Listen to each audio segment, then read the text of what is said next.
And hello everybody, welcome back to another video. This is going to be another sculpture video, and as you can see, this is another sort of proto putty rubber type sculpture, and I chose to do a shark for this one. If you remember last time I made one of Spider-Man, which as you can see the paint has really fallen apart since the last video.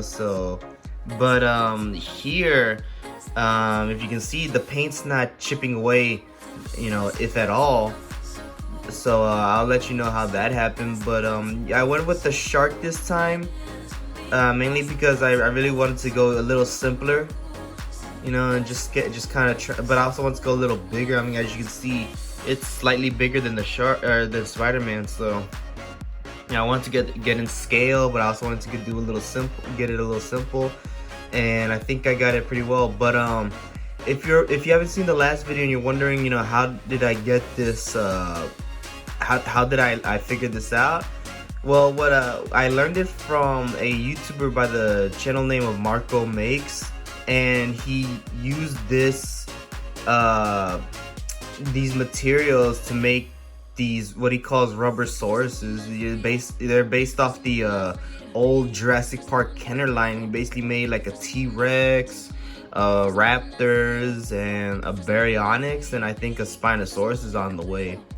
And he used this material to make sort of these rubber dinosaurs that, again, like the real feel Kenner figures. And as you can see, this is very squishy. And where I got the ingredients from was from another YouTuber by the name of King of Random, and he made a video about it. It's about the Proto Putty, and it's simply made of silicone #1. As you can see, cornstarch. I have it right there in the background. It's cornstarch. I got the Argo brand, and what happens is it has this reaction where if you mix Proto Putty and cornstarch, it becomes a very Play-Doh-y material. And if you keep kneading it and just kind of messing with it and just mixing the cornstarch together with the silicone, eventually it's gonna be this very Play-Doh-y feeling. And so what happened was I made a sculpture of a shark. I don't have the sculpture anymore because when I was trying to, I made two molds, which as you can see right here, and as you can see, I had to kind of break apart the mold. But I made two pieces, and the top piece went like over the majority of the sculpture, and so when it came time to take apart, the bottom was a little easier, or a lot easier, whereas the top I really had to kind of force the thing out, and it pretty much left the sculpture into crumbles.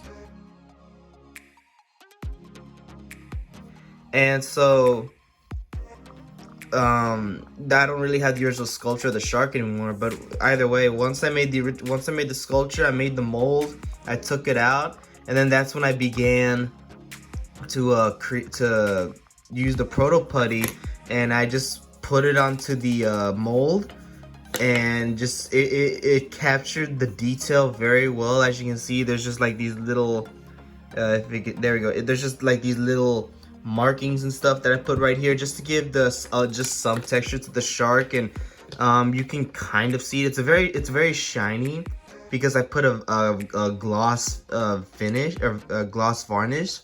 But I think you can still see that there's plenty of detail. I mean, as you can see, there's the gills right here and whatnot. And so once I did that, I let it dry, and I just connected the two pieces together.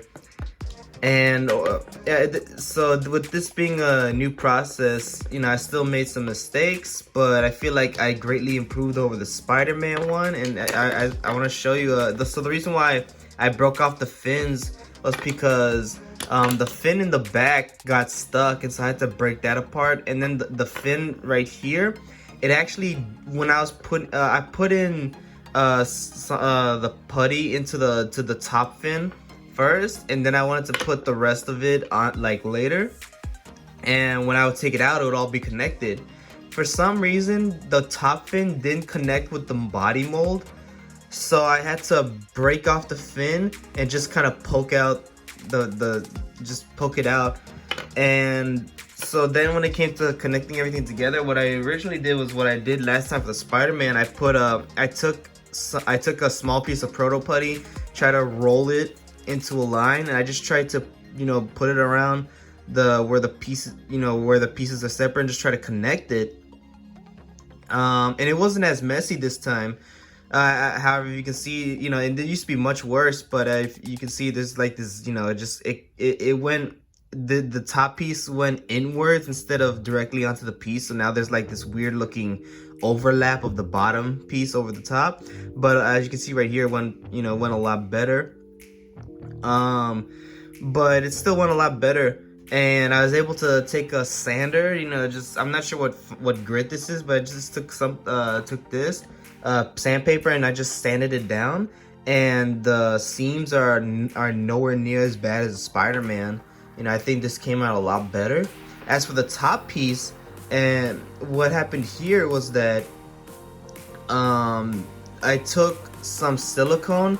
I made it, I put water on it because that's how you kind of, from what I heard, that's how you activate the drying of, like, for it to dry, is that you just put water on silicone, and silicone is gonna, it becomes very sticky, and you can almost use it as glue from what I've seen. So what I did is I put it on the fin, I put it onto the piece, and after a few seconds, it created almost a seamless look that I think I'm gonna try and do instead of using the Proto Putty to connect the pieces.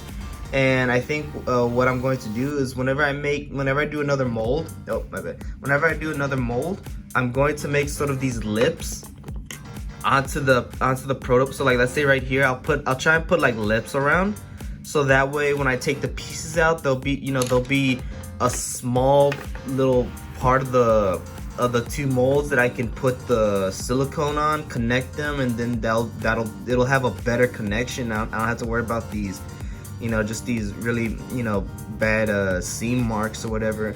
So it's more, the more I just do this, the more I learn. So I'm, really glad, I'm, just how this turned out. I'm glad I didn't give up.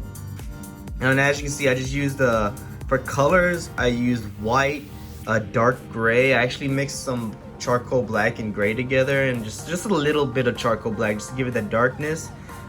Pink for the base of the mouth, red wash, white. I dry brushed white, and then I just dry brushed some very yellow. As you can see, it kind of creates, that look. I just put some charcoal black on the eyes, and that's about it. I didn't put any washes or anything like that. And why the paint is staying on a lot better, I put gesso this time, and the gesso acted as it's supposed to be sort of a primer. I used it for my painting class, and you can use it for canvases, but I figured I'd use it as a primer, especially because the spray-on primers I have don't do very well against rubbery materials, so it would not have stuck on. The gesso's sticking on pretty decently. It's sticking on, there's, like, I bend in, there's not a lot of, like, it's not wanting to come apart, although as you can see, there's some stress marks right there, and just like right here in the mouth, you can see these wrinkles.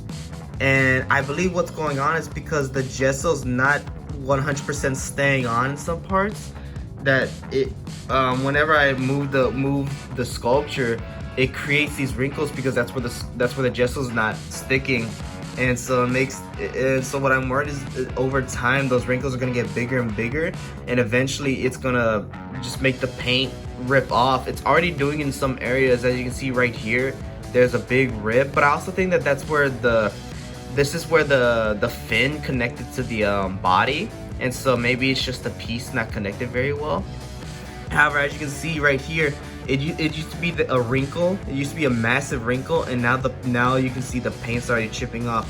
So it's not perfect, but as I was telling my mom that I was showing her this, and she was saying that, like, if you want to make, like, make just really good stuff, sometimes you just gotta use the really expensive stuff. And I was thinking, well, that's true, but I'm just just to get the type of materials I need to make legitimate rubber and just rubber, figures or whatever. Those things, the part A, part B type silicone materials are so expensive that this is much cheaper. And even though it's not the best, it's for now where I'm at for now, it's a good starting point. And so I'm just gonna stick with this stuff for a while. But because silicone at my Home Depot is like $4 for the thing, if that. And then for cornstarch is like yeah, like not even that expensive either. So it's like altogether I'm paying like around 10 to 15 bucks. Or if I were to get a silicone part A, part B, it'd probably be 40 bucks for each bottle. I'd end up paying so much. So I'm not, I'm just seeing where I am. I don't want to start off into areas that I'm not experienced at. So I think this is a good starting point. But anyways, I've been rambling a lot. So yeah, I hope y'all enjoyed this video. I hope you found this sculpture interesting. I'm gonna keep doing more of these things because I'm actually really interested in this stuff. And so I hope you enjoy this. If you want to see pictures of this guy, I'm going to try and post them on my art Instagram page, Giovanni Arts and Collectibles. And yeah, I think that's about it. So thank y'all for watching. I hope you have a great day. Bye.